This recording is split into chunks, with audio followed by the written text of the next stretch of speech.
سلام به همگی، خیلی خوش اومدید به پادکست کتابیسم. امروز میخوایم درباره یه موضوع خیلی رایج و البته آزاردهنده صحبت کنیم. اهمال کاری، همون کاری که باعث میشه عقب بیافتیم، استرس بگیریم و احساس کنیم داریم زمان رو از دست میدیم. اما خبر خوب اینه که امروز میخوایم با کمک کتاب فوق‌العاده غلبه بر اهمال کاری اثر دنیل والتر راهکارهای عملی واسه خلاص شدن از شر این عادت بد پیدا کنیم. اول از همه باید ببینیم که چرا اصلا اهمال کاری میکنیم. خیلی ها فکر میکنن اهمال کاری یعنی تنبلی، ولی دنیل والتر میگه قضیه پیچیده تر از این حرف هست. اغلب ریشه هاش توی چیزهایی مثل ترس از اینکه کارمون به اندازه کافی خوب نباشه یا حتی ترس از موفقیت. بله، درست شنیدی. گاهی از موفقیت هم میترسیم چون مسئولیت های بعدش رو نمیدونیم. کمالگرایی، وقتی میخوایم همه چیز بی‌نقص باشه ممکنه اصلا شروع نکنیم چون میترسیم به اون ایدئال ذهنیمون نرسیم و همین ما رو خیلی میترسونه. گیجی و سردرگمی، گاهی نمیدونیم اصلا از کجا باید شروع کنیم یا کار خیلی بزرگه و نمیدونیم اصلا چطور مدیریتش کنیم.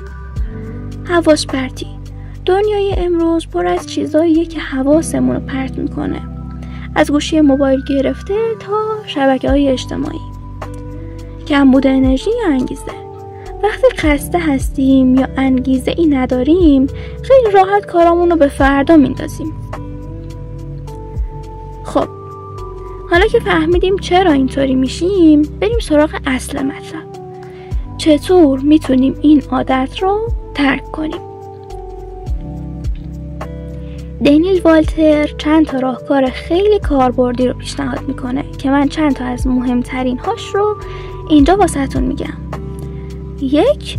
قانون 2 دقیقه. خیلی ساده است. اگه کاری کمتر از 2 دقیقه طول میکشه همین الان انجامش بده، مثل جواب دادن به یه ایمیل کوتاه، مرتب کردن میز کار یا شستن یه فنجون. این کار از انباشته شدن کارهای کوچیک جلوگیری میکنه. دومین مورد، وظایف رو به قطعات کوچک تقسیم کن.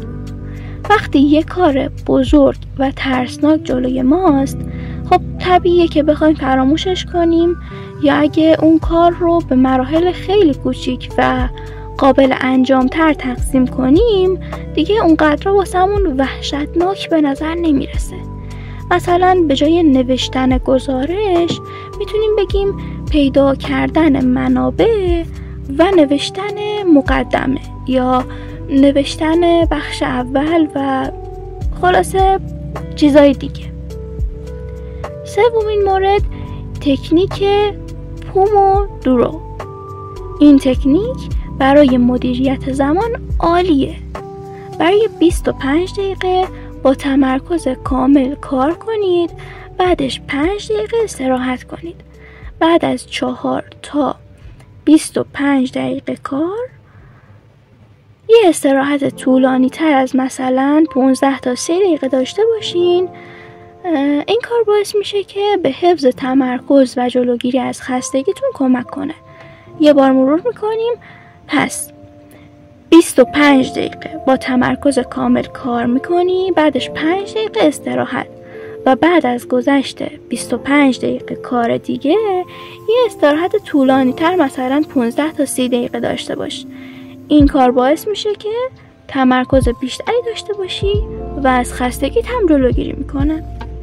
مورد 4، محیط خودتون رو بسازید. جایی که کار میکنید رو مرتب کنید، عوامل حواس پرتیتون رو حذف کنید. اگه گوشی موبایل حواستون رو پرت میکنه بذارینش توی یه اتاق دیگه یا از اپلیکیشن های مسدود کننده استفاده کنید.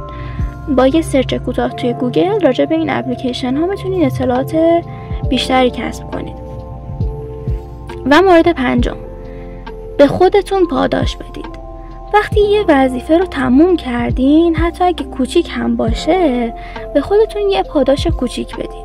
این کار باعث میشه که مغزتون یاد بگیره که انجام کارهای خوب نتایج مثبتی داره. و مورد ششم، کمالگرایی رو کنار بذارین. یادتون باشه که انجام شده بهتر از کامل است. هدف این نیست که یه کاری رو تو بی نقص انجامش بدی. هدف اینه که فقط انجامش بدی. تو بعداً میتونی اصلاحش کنی. مورد 7 و مورد آخر، با افکار منفی مقابله کنید.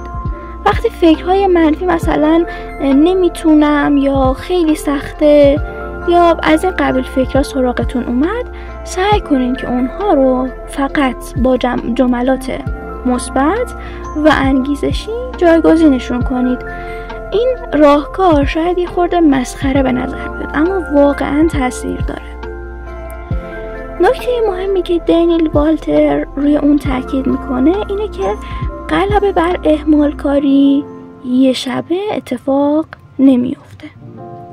این یه فرایند تدریجیه که نیاز به صبر و تمرین داره. مهمش اینه که ناامید نشی و هر بار که اهمال کاری کردی دوباره تلاش کنی که درستش کنی.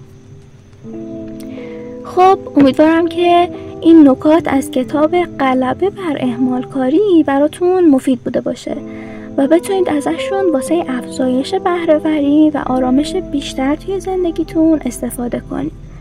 یادتون باشه هر قدم کوچیکی در جهت غلبه بر اهمال کاری ارزشمنده. ممنونم که تا اینجا با من بودید. تا پادکست بعدی مراقب خودتون باشین و کاراتون رو به تعویق نندازید.